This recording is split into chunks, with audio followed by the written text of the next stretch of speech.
Kita kembali di Popia Podcast. Podcast bincang bisnis asik. Masih bersama Mas Rian dan bersama saya Hari. Asik tuh gini. Asik. Kita lanjut perbincangan seru kita. Sampai mana tadi Mas?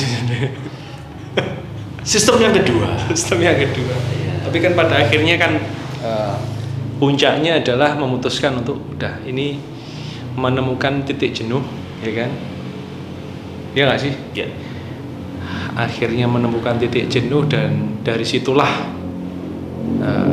batu loncatannya apa ya? Istilahnya apa? Masih paling enak apa? Ketika Saman memutuskan untuk udah ini selesai lah, wis. Saya kayaknya harus memilih jalan lain. Ya, batu loncatan boleh. Tapi kalau saya lebih nyaman itu bahasanya Hijrah. adalah Bukan. Berkembang ya. Berkembang dengan Boleh lah istilahnya. Teman-teman pasti punya istilah sendiri-sendiri ya ketika sudah bosan dengan itu, bosan dengan zona itu, kemudian memilih ke zona yang lain. Kalau istilahnya Mas Rian tadi kan apa Mas tadi? Berkembang. Apa Mas kira-kira sing memotivasi jangan sebagai motivator memotivasi diri sendiri untuk keluar dari itu? Tadi saya sempat menganalogikan ini ya. Apa namanya? Es kopi susu, Menu di Everytime. es kopi milk. Ini coffee milk, lalu ada menu-menu lain gitu. Jadi gini, Mas Hari dan teman-teman gini. Yang sampai detik ini menjadi energi buat saya itu adalah ternyata kemewahan hidup itu bukan hanya masalah fasilitas, bukan hanya masalah materi. Okay. Tapi salah satu kemewahan hidup itu adalah ketika kita punya pilihan. Itu mewah. Contoh gini.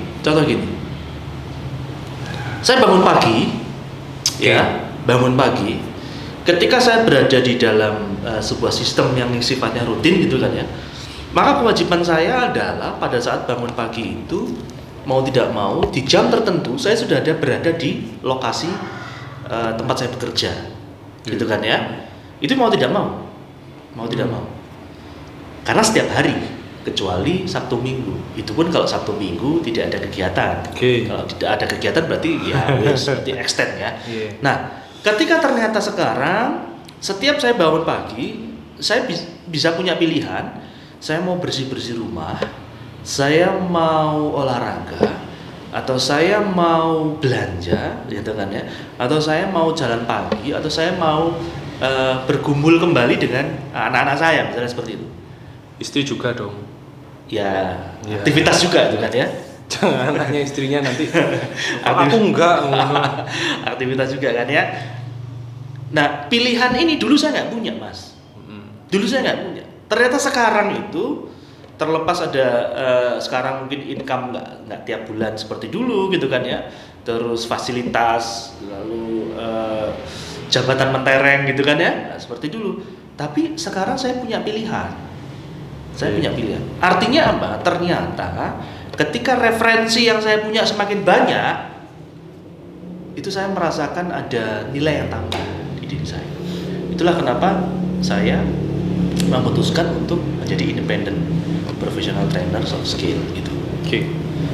Dan kalau teman-teman lihat di Instagramnya Mas Rian, Rian Prio, nanti pasti ada teman-teman pasti, kok ada belakangnya dari Rian Prio, NCP, NLP, peleketek. Nah ini kan bagi beberapa orang ini kan nggak familiar dengan itu Mas. Iya. Itu gelar apa Mas? Iya. Mungkin bisa tercerahkan lah teman-teman ini. Oh ternyata itu gelarnya gitu loh Mas.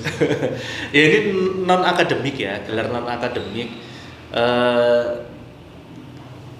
Saya sangat tertarik dengan dunia development. Oke. Nah, dunia development ini kan luas, Mas. Kalau misalnya kita mencari-cari sendiri, gitu kan ya, mungkin bisa, tapi waktunya jadi bisa jauh lebih lama, efektivitasnya jadi berkurang, gitu kan ya, karena waktunya terlalu lama. Lalu, nah, ini yang menarik, metode yang kita gunakan itu versi-versi kita yang kita ciptakan. Tapi kalau kita tambahkan lagi keilmuan yang sudah ada, yang di luar sana itu sangat banyak, dan kita bisa upgrade gitu ya, maka referensi kita itu akan jauh lebih banyak. Dan nah kalau misalnya kita mau nembak mau berperang nih gitu ya, mau berperang gitu kan, saya punya pistol aja, tembak dar satu aja, mau gimana pun saya nembaknya cuma pakai pistol. Oke, satu. Dengan saya mengikuti ini ya, gelar non profesi ya, keilmuannya sudah ada. Salah satunya yang sampai detik ini saya terus olah adalah NLP. Sedikit mungkin bisa dikasih gambaran NLP, Mas. NLP ini adalah kalau kepanjangannya dari nasi liwet pecel, Mas ya. Ternyata sesimpel itu. Enggak ya, NLP ini adalah neuro, N-nya neuro, L-nya itu linguistik, P-nya programming. Kalau dari gabungan ketiga-tiganya, NLP ini adalah sebuah keilmuan yang mempelajari tentang bagaimana otak atau pikiran ini bekerja, gitu kan ya? Pikiran ini bekerja sampai itu menghasilkan sebuah tindakan. Okay. Nah, apa makna belajar ini? Belajar ini adalah outcome-nya itu kita bisa memprogram ulang pikiran kita. Okay. Supaya apa? Supaya tindakan kita itu lebih baik dari sebelumnya. Nah, konotasinya positif kan? Dan ini stepnya banyak ya sebenarnya. Iya. Gak sesimpel. Nah, metodenya dengan bahasa. Okay. Metodenya dengan bahasa. Sebenarnya di situ. Tapi pengembangannya banyak. Kenapa? Karena ini bisa digunakan ke kehidupan, lalu ke bisnis, ke keluarga, ke pendidikan, ke personality sendiri gitu, ke karir gitu, macam-macam gitu kan. Dan yang kedua terkait dengan keilmuan tentang coaching. Keilmuan tentang coaching menggunakan NLP. Oke. Itu menarik. Itu ya, menarik. Saya garis bawahi salah satu manfaat dari keilmuan dari Mas Rian ini adalah untuk bisnis ya. Nah ini bisnis. Ini salah satunya. Salah satunya. Artinya ketika saya sambungkan dengan podcast ini, kita akan tarik di poin itunya, bisnis. Nah, seberapa penting sih sebenarnya peran Mas Rian ya? Peran keilmuan Mas Rian itu peran Mas Rian itu kita sambungkan dengan hal bisnis. Ya kan? Artinya apa iya sih? Pebisnis itu harus butuh motivator sih.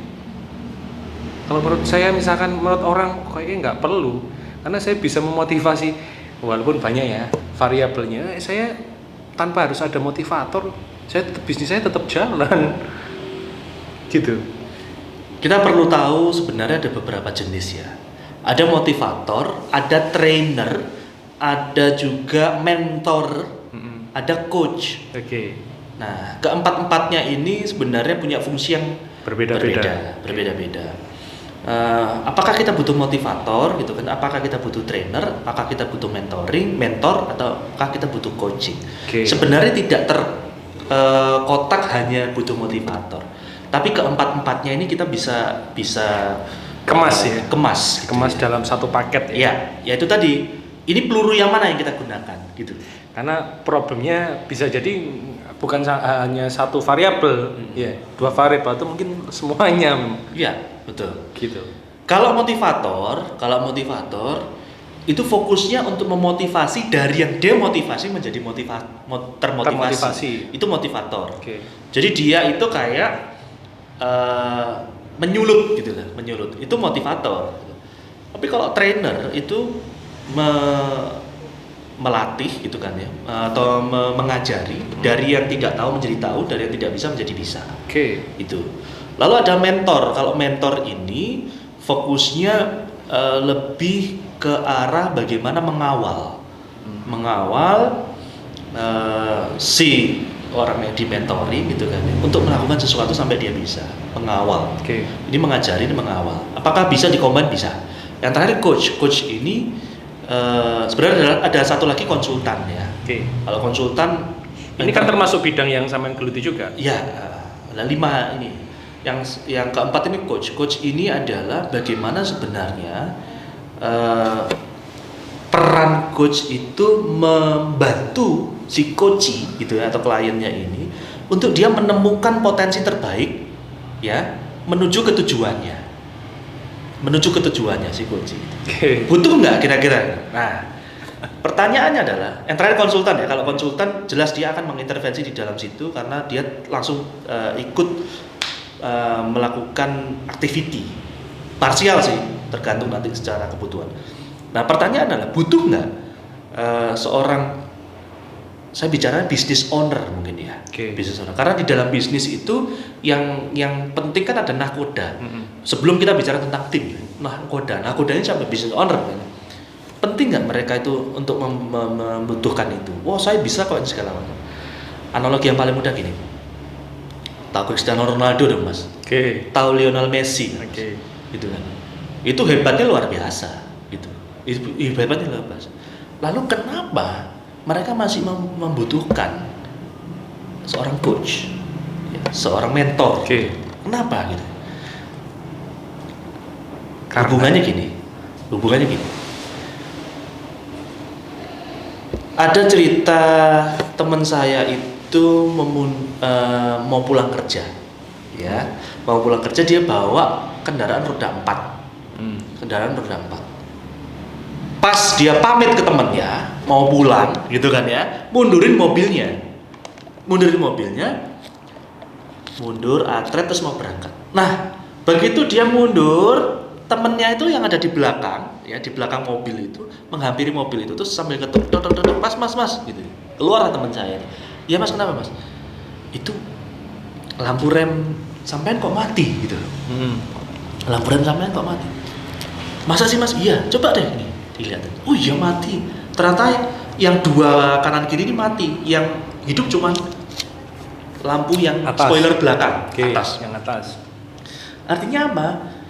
Ini tadi adalah sisi di mana si teman saya yang mengemudi itu tadi nggak bisa melihat bahwa ada lampu remnya dia yang mati. Ini yang namanya blind spot. Cristiano Ronaldo, Lionel Messi itu dia nggak bisa melihat sisi blind spotnya dia. Blind spot ini yang bisa melihat siapa? Orang lain. Makanya dia butuh coach itu ya. Nah, business owner penting nggak? Pentingnya adalah ada blind spot yang dia nggak bisa lihat itu. Ketika itu diperlihatkan kepada dia dan itu dibantu untuk melihat, bukan cuma melihat, mencari solusinya dan sampai selesai gitu kan ya. Maka dia akan jauh lebih cepat nggak untuk mengembangkan dirinya sendiri, lalu ke bisnisnya dia gitu kan. Tapi nggak usah mulu-mulu ke bisnisnya dia, ke dirinya dia dulu sendirilah gitu kan. Nah itulah fungsi seorang coach gitu. Sama seperti cermin ini menyampaikan secara visual bagian mana dari tubuh kita, wajah kita yang perlu kita benahi. Gitu. Lebih mudah kalau ada cermin kan daripada hanya meraba-raba. Gitu. Seru ya. Semakin kesini semakin berat kan. Saya bilang dari awal isinya adalah daging, nggak ada lemak-lemaknya. Jadi ini bakal sangat membantu teman-teman sih, terutama yang. Nah gini mas, problemnya bukan problem sih. Saya memposisikan sebagai orang ini kan. Saya sambil minum ya. Boleh, saya juga ini, tadi sambil minum nih. Iya, ini karena ini memperlancar kita berkomunikasi. Rezeki ya terutama ya. Amin. Oke. Dari sekian banyak, sekarang itu kan banyak nih motivator. Memposisikan dia sebagai motivator, konsultan, trainer dan sebagainya.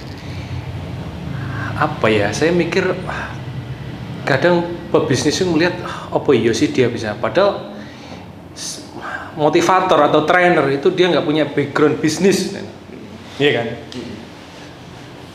Ya apa ini caranya? Orang nggak punya background bisnis bisa membantu saya dalam membantu menyelesaikan masalah bisnisnya. Kan gitu mas ya. Saya mencoba untuk mengadop dari beberapa.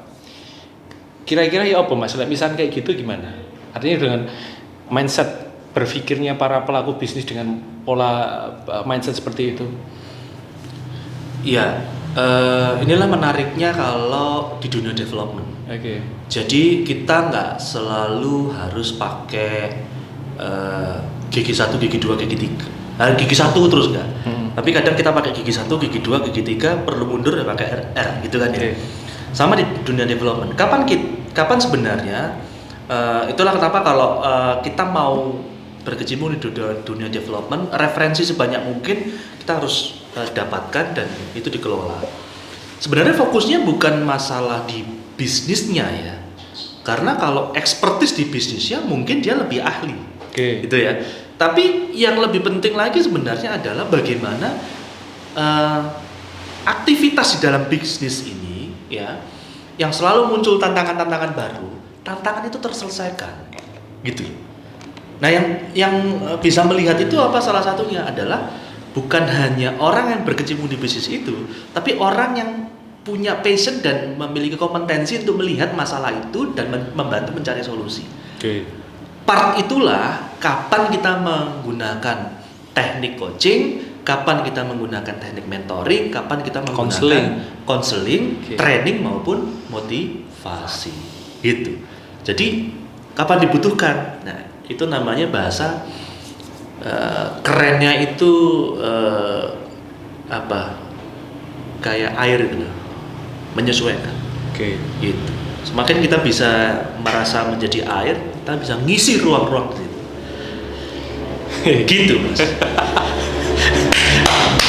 Kita kasih applause. Dan sekarang sudah berapa instansi atau berapa perusahaan Mas yang sudah menjadi mitra?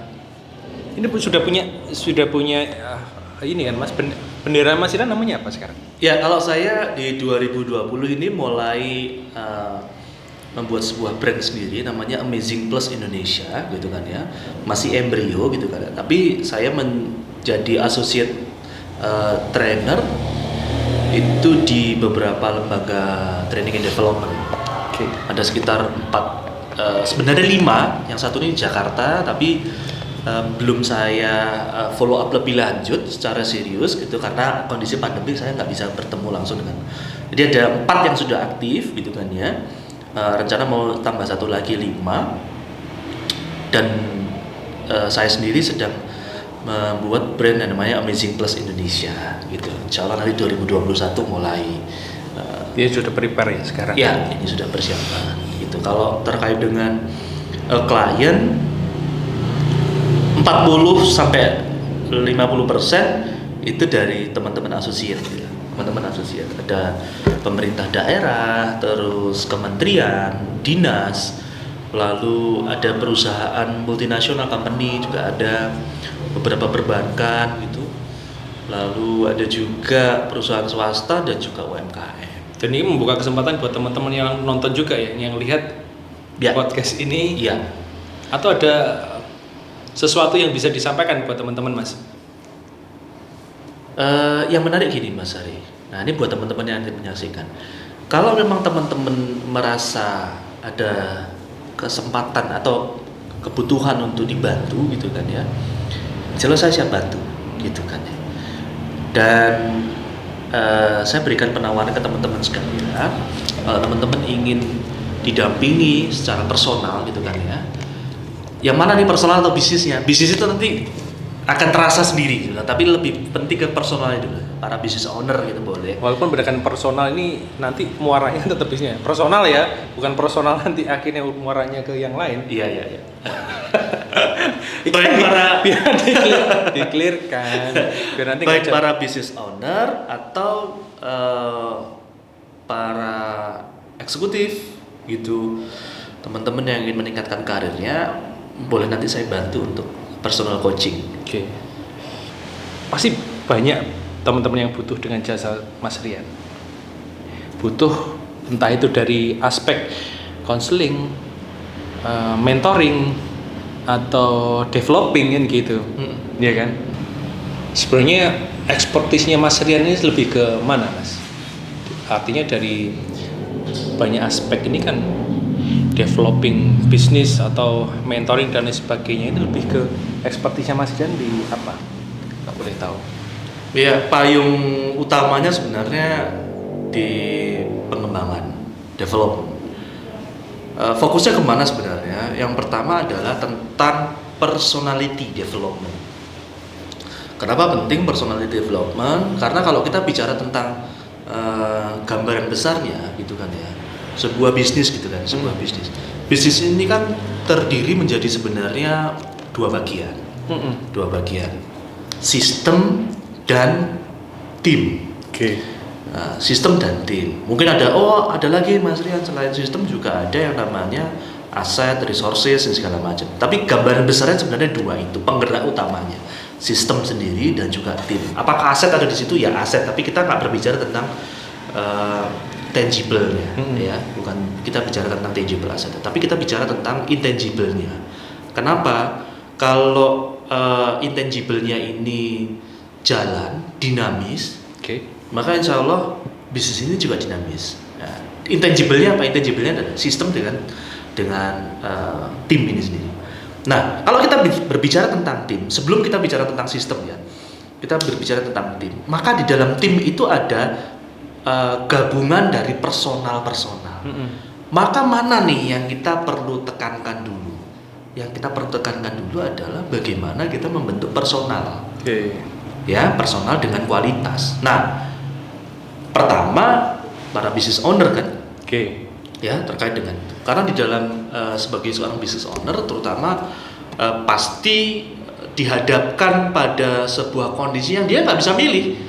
Kenapa? Karena ini sebuah kewajiban seorang business owner memiliki beberapa item ini. Satu, leadership. Lalu yang kedua, communication skill, gitu ya. Lalu yang ketiga adalah development skill. Yang keempat adalah delegation skill, gitu kan ya.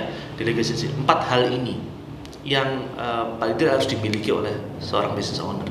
Nah, bisa dibayangkan high pressure seperti apa yang dia alami, gitu kan. Yang kedua, para anggota timnya. Apakah anggota timnya ini bisa menerjemahkan keinginan dari business owner, gitu kan, atau visi dari perusahaan yang dia ikuti, gitu, dinaungi, gitu kan ya.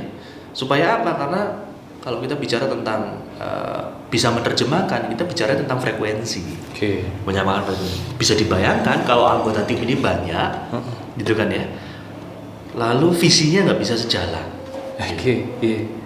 Ada di sisi lain business owner pasti sudah waktunya juga nggak sedikit yang tersedot untuk di bidang selling and operation gitu. Padahal di sisi lain perlu ada namanya development, lalu delegation. Di sisi lain juga penting untuk menggawangi sistem supaya jalan gitu. Bisa dibayangkan itu kalau dia one man show. Nah, biasanya pakai treatment apa ketika perusahaan ini biar bisa mendelegasikan antara dengan leader, business owner ke jajaran bawahan ini kan? Kalau kita ngomong hanya sebatas penyampaian kan enggak, artinya ada pengemasan nggak biasanya yang sama lakukan untuk membangun development team building itu apa sih biasanya? Kalau apa yang dilakukan sebenarnya tidak ada, tapi ada banget. Jadi banyak gitu ya, banyak metode. Salah satunya adalah kita pakai frame yang atas dulu ya, para business owner ya. Need-nya mereka adalah bagaimana mereka bisa melihat para anggota timnya dengan objektif gitu. Itu ternyata dibutuhkan gitu. Kenapa? Karena kalau kita berbicara tentang subjektivitas bisa berbahaya nih. Isu delay sore tempe, Mas. Kenapa? Karena unsurnya subjektivitas, dan itu subjektivitas itu melekat secara manusiawi ke setiap orang gitu. Maka wajar kalau seorang business owner dia punya subjektivitas. Jadi pertanyaannya adalah ketika subjektivitas itu terus dipegang, maka kualitas dari bisnisnya juga bisa naik turun gitu kan. Nah, itu satu, yang pertama melihat kondisi tim gitu ya. Kondisi tim. Kalau mungkin bisnisnya mungkin punya pengalaman segala macam ya, sudah expertise. Tapi melihat untuk tim secara utuh ini penting. Kenapa? Karena ini kekuatannya gitu kan. Kekuatannya. Karena kita berbicara tentang human ya. Tentang human development. Satu itu melihat kapasitas tim-timnya masing-masing. Lalu yang kedua adalah metode apa yang paling tepat nanti untuk mengembangkan masing-masing dari timnya. Gitu. Itu yang kedua. Kenapa? Karena setiap orang, kalau dalam asumsinya di NLP, setiap orang adalah unik gitu. Maka treatment yang sama bisa treatment satu belum tentu bisa cocok dengan treatment kepada orang yang lain gitu ya. Kedua itu. Jadi development apa ya? Lalu yang ketiga, bagaimana kemampuan nanti business owner itu untuk menyamakan frekuensinya dari heterogen menjadi homogen. Gitu. Treatmentnya apa? Macam-macam Mas. Ada satu teknik motivasi gitu kan ya. Lalu yang kedua itu gali achievement drive gitu kan ya. Lalu yang ketiga bisa metode training gitu kan ya. Yang keempat juga bisa metode coaching ya atau consulting. Terus ada lagi yang namanya yang menarik ini konsep experiential learning. Experiential learning ini adalah pola pembelajaran ya, pola delivery gitu kan ya untuk pengembangan tapi berbasis pengalaman gitu. Simulasi segala macam. Ada mungkin teman-teman pernah dengar namanya outboard ya. Pernah dengar yang namanya game board, ada yang pernah dengar mungkin apa namanya fun game, simulasi, ya, kemasan gitu kan, macam-macam gitu. Oke, menarik. Sampai berapa harganya? Ada pesan dari iklan. Berapa Mas paket ketika memakai jasa Mas Rian ini? Nah, yang outbound terutama. Ya, terutama outbound ini berapa Mas? Artinya teman-teman kan pasti ada problemnya. Ya walaupun tadi disampaikan sama Mas Rian problemnya masing-masing business owner, masing-masing perusahaan beda-beda. Waktu kita jadi pegawai kan tinggal ikut aja kan? Ya tinggal ikut aja. Kalau sekarang sudah punya bisnis, pegawai itu mau tak? Nah, kan biayanya berapa ya? Mas oke lah, aku koyo wis ini perusahaan gue iki wis koyo wong wis stres kabeh. Ya, Butuh untuk refreshing. Artinya kita tadi disampaikan dikemas dengan cara outbound. Iya kan? Iya. Nah, kira-kira nih buat teman-teman atau business owner yang butuh jasa paket Mas Rian untuk ringnya aja ringnya. range-nya antara berapa, Mas? Ini yang membedakan dunia development ini dengan Dunia gaib. dunia perdagangan ya. Kalau perdagangan ada harga. Tapi yang menarik gini Mas. Pasti ada harganya dong. Ya, ini yang menarik gini. Apa yang dilakukan di satu klien dengan klien yang lain, meskipun ya bungkusannya mungkin hampir sama, tapi yang jelas itu pasti sangat berbeda antara satu dengan yang lain. Unifikasinya beda. Artinya apa? Artinya adalah customize. Jadi kegiatan ini customize. Kenapa? Karena masalah dari tiap-tiap itu kan beda. Ya. Dan yang kedua adalah, kalau kita mau berbicara tentang harga, gitu kan, kita mau berbicara tentang harga, nggak usah bicara tentang, oh ini berapa Mas, investasi segala macam. Kita mundurin dulu. Ini pengen menghasilkan apa? Nah, gitu ya. Jadi jawabannya nggak bisa sesimpel yang ditanyakan ya Mas ya, ini panjang nih runtutannya. Kita kemas dalam lebih elegan dan eksklusif sebenarnya. Iya. Ujung-ujungnya sebenarnya nominal. Oke, ini pengen menghasilkan apa gitu. Ini pengen menghasilkan impact apa. Dan menurut penelitian gini, kalau kita hanya fokus kepada training saja, itu hanya bisa sampai maksimal menyumbangsi sekitar 22 sampai 30% lah maksimal. Dari hasil yang ingin diinginkan. Tujuan yang diinginkan. Apabila itu hanya fokus kepada training. Oke. Nah, menariknya adalah apa yang saya lakukan itu kita nggak berbicara tentang udah ya sesi selesai ya, enggak gitu. Tapi kita bicara present sampai paskanya. Maka ada yang namanya pendampingan. Dengan adanya tindak lanjut, pendampingan, coaching gitu ya, itu bisa mendapatkan impact sampai 80%. Impactnya itu. Maka dari itu kalau untuk terkait dengan apa sih yang perlu disiapkan, berapa sih yang jelas ada dua. Yang pertama terjangkau, yang kedua sesuai dengan budget. Gitu ya. Terjangkau dan sesuai dengan budget. Gitu. Jadi teman-teman bisa membayangkan, oke, budget sekian Mas. Oke, kita tahapan gitu. Oke Mas, aku ada tadi tiba-tiba terbesit di otakku kayak gini.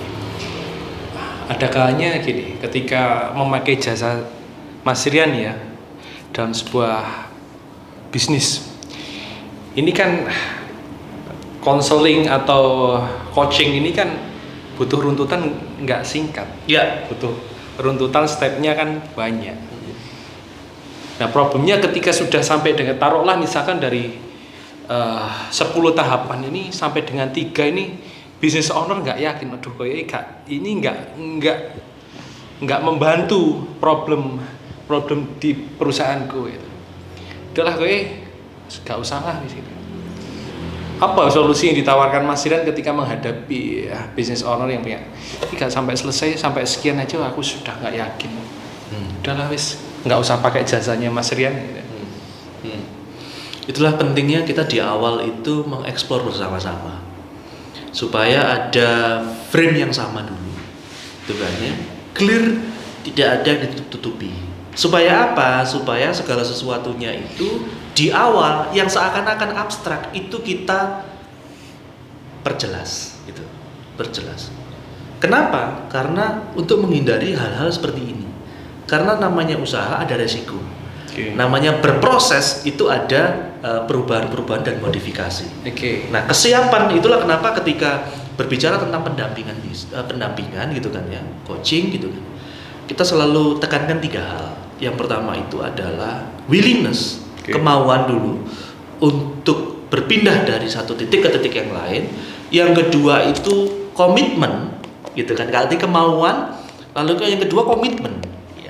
Kenapa komitmen? Karena ada beberapa kejadian-kejadian misalnya yang mungkin nanti di luar ekspektasi kita, dan karena kita komitmennya kepada titik itu, maka kita melakukan sebuah modifikasi. Nah, kalau modifikasi ini dibalut dengan komitmen dari awal, itu akan lebih clear. Yang ketiga, konsistensi. Gitu. Di awal kita perlu tekankan itu dulu. Karena tidak ada sesuatu yang instan, bahkan mie instan pun itu perlu diproses kan gitu. Nggak usah disebutkan mereknya. Iya. Dan tapi gini juga sih Mas. Instan mie tadi mereknya. Artinya gini, terkait dengan komitmen. Ada kalanya business owner ini kan sebenarnya problemku ini, taruhlah misalkan di team building, atau problemku ini misalkan di masalah finance, atau problemnya di masalah SDM atau apapun lah. Dan ketika Mas Rian ini sebagai konsultan, sebagai mentor, ini kan membutuhkan transparansi. Iya kan. Artinya transparansi berarti semua harus di-share dong.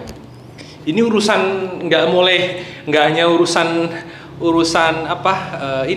dapur, semua ini kan harus clear. Harus semua disampaikan.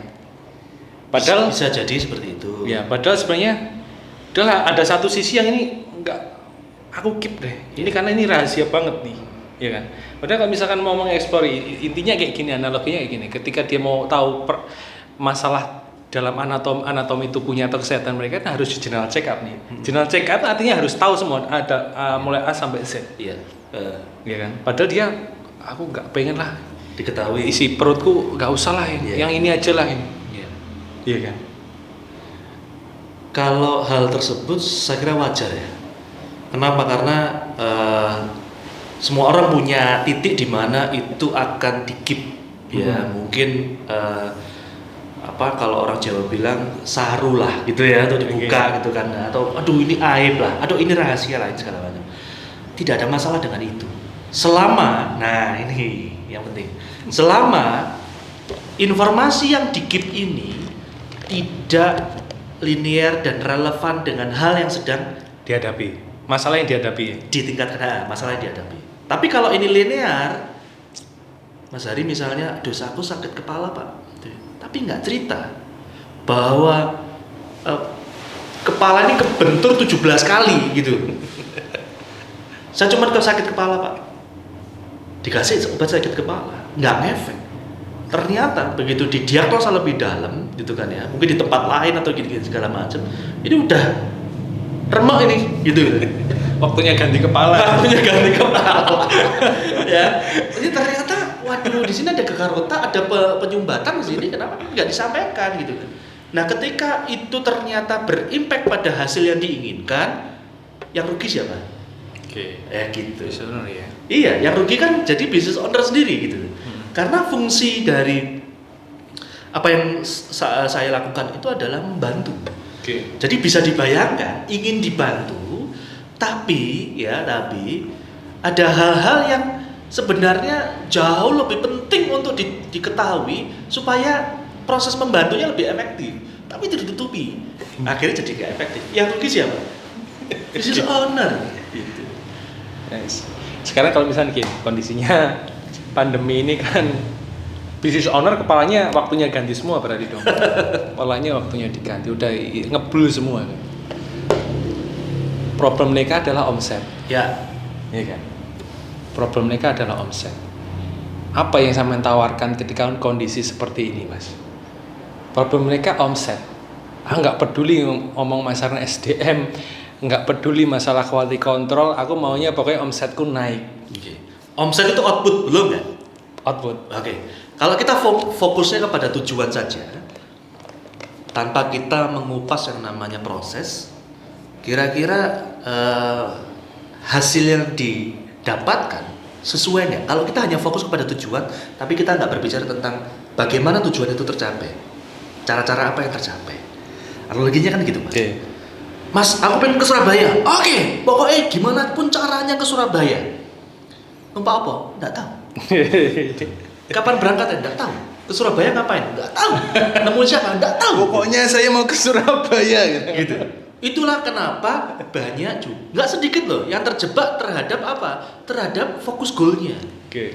Karena fokus goalnya satu tidak spesifik, yang kedua bias, yang ketiga itu tidak diterjemahkan, yang keempat itu tidak dibuat langkahnya ke sana. Bisa dibayangkan? Nyampe nggak omsetnya? Oke. Aku cut sampai situ ya. Iya. Coba kalau misalnya gini, problemnya ini kan pandemi ini kan bahkan kayak gini ya, contoh spesifiknya kayak misalkan brand yang ada topi merahnya dan jualan, iya kan, mereka nanti kan didit kan, iya kan. Ini sudah kita kalau ngomong SDM dan lain sebagainya, saya yakin mereka masih on the track sebenarnya. Iya. Sampai dengan turun ke jalan ini sebenarnya sudah keluar dari SOP atau standar yang mereka pakai. Artinya banyak sekali, simpelnya gini, apa yang kira-kira ditawarkan dengan kondisi seperti itu, Mas? Dengan brand yang tadi tak sebutin tadi ya, kira-kira Mas Rian sebagai motivator, sebagai trainer, sebagai konsultan, problem apa yang bisa ditawarkan ketika menghadapi kondisi seperti itu? Oke, saya akan jawab agak panjang ya. Oke, boleh. Saya akan jawab agak panjang. Ada dua. Yang pertama dulu. Ini ada dua lingkaran nih, Mas. Yang pertama lingkaran namanya lingkaran perhatian atau circle of concern. Lingkaran perhatian itu hal-hal yang berada di luar kita. Di luar kita, di luar kendali kita. Satu, pandemik. Yang kedua, daya beli masyarakat menurun. Orang jarang mau bisa keluar, dan langsung face to face. Lalu yang ketiga ketakutan di luar. Terus ada lagi misalnya kita nggak bisa jualan di outlet seperti biasa. Karena maksud saya habit yang seperti klien nggak bisa datang gitu ya. Habit seperti itu. Intinya di luar kendali kita. Kondisi politik, terus apalagi nih misalnya, waduh kebijakan pemerintah, misalnya seperti itu, macam-macam gitu. Kita concern ke situ, tapi kita nggak bisa mengendalikan. Oke, itu namanya circle of concern atau lingkaran perhatian. Itu satu. Yang kedua namanya di dalamnya itu ada namanya lingkaran pengaruh atau circle of influence. Lingkaran pengaruh ini adalah hal-hal yang sebenarnya berada di dalam diri kita, berada di dalam kendali kita. Satu, semangat, percaya diri, ketenangan, disiplin, terus keinginan belajar, upgrade diri, naikkan skill, gitu kan, kemampuan menjual, komunikasi, public speaking, relationship, itu tuh, yang semua itu yang berada di dalam kendali kita, circle of influence. Sekarang gini, Mas, dua hal ini. Kita punya waktu 24 jam. Energi katakanlah 100%. Ketika fokus kita dihabiskan untuk memikirkan hal-hal yang di luar kendali kita, energi kita kan keserap juga tuh. Waktu kita kan kepake juga tuh. Terbuang cuma-cuma gitu kan ya. Nah, begitu energi kita ke sini, yang ada adalah lingkaran pengaruh kita kecil. Karena kita concern, aduh saya gini nih gara-gara pandemi. Pertanyaannya adalah, apakah di Indonesia ini tidak ada satupun orang yang tidak mengalami efek dari pandemi, gitu kan ya? Berarti kan kabar baiknya kita punya teman banyak. Wah, jelungup bareng gitu kan ya? Temennya kan banyak. Dulu kita sendirian, ya tersipu malu, anjlok omset kita. Sekarang temennya banyak. Itu kabar baik loh. Nah, tugas sampean ini gimana caranya meng-up-kan mereka? Nah, ini saya lanjutkan dulu ya. Salah juga jelungup ini biar semakin jelungupnya bareng-bareng kan jadinya. Nah, kalau energi kita itu kita pakai untuk hal-hal di luar kendali kita, artinya energi kita itu habis, terus kita merasakan kita itu dampak.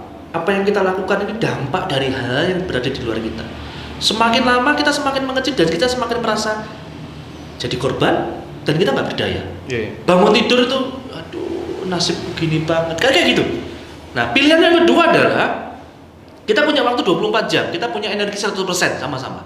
Tapi energi itu kita perbanyak untuk satu, gimana ya cara saya bisa bangun pagi itu saya seger. Oh, saya tidurnya nggak boleh malam.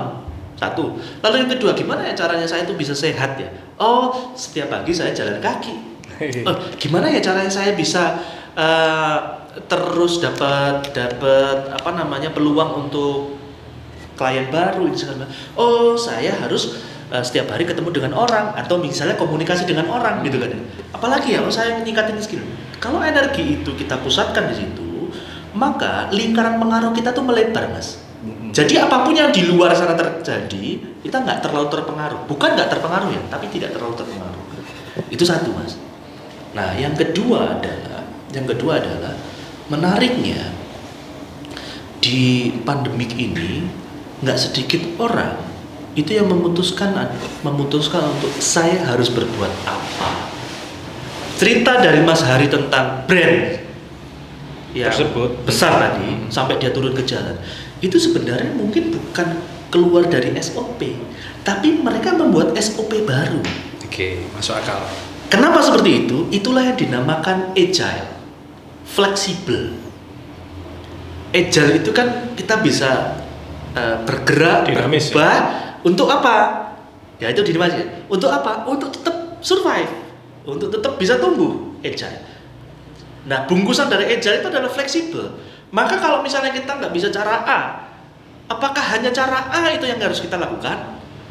Mungkin nggak ada cara lain. Oh, sebelah sana kok bisa ya? Mereka pakai cara lain loh. Mereka turun gunung loh.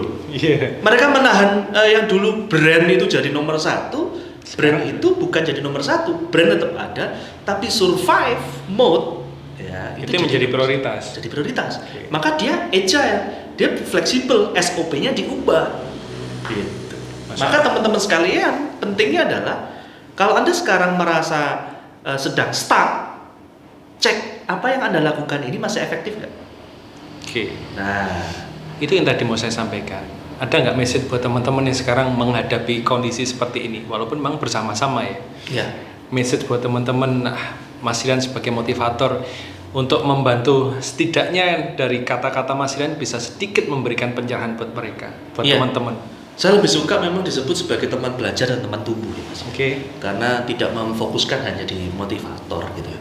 Karena motivator itu memotivasi itu salah satu media gitu ya. Message-nya apa? Message-nya gini, teman-teman sekalian. Yang pertama adalah teman-teman punya goals apa sekarang ini gitu kan. Lalu cukup nggak punya goals itu? Yang kedua adalah teman-teman melakukan apa untuk menuju ke goals itu. Ya, satu bikin goals apa. Lalu yang kedua teman-teman melakukan apa untuk menuju goals itu. Lalu yang ketiga, teman-teman punya sumber daya apa untuk menuju ke itu? Kalau sumber daya itu ternyata tidak lengkap dari teman-teman untuk menuju ke situ, hal apa yang teman-teman bisa lakukan untuk melengkapi sumber daya itu? Bisa jadi sinergi, bisa jadi juga belajar hal baru untuk menambahkan kompetensi, untuk menambahkan skill. Dan yang selanjutnya mungkin teman-teman bisa juga mencari orang-orang yang bisa menemani untuk belajar ke situ. Nah, ini. Jadi demikian diskusi kita, sharing kita dengan Mas Rian Priyo. Sebenarnya masih banyak yang bisa kita bahas sih. Ini akan menjadi sesi yang panjang. Bisa kita undang lagi untuk sesi selanjutnya, dan untuk sesi hari ini kita cukupkan. Gitu Mas ya? Ya. Mudah-mudahan Mas Ika kita akan berlanjut ke untuk sesi selanjutnya. Dan nantikan selalu di episode selanjutnya dengan bintang-bintang tamu yang luar biasa. Saya Hari dan teman saya Rian, kita undur diri. Sampai ketemu di episode selanjutnya di Podcast Phobia. Podcast bincang bisnis asik. Sampai ketemu di episode selanjutnya. Jangan lupa subscribe, like, dan komen di bawah.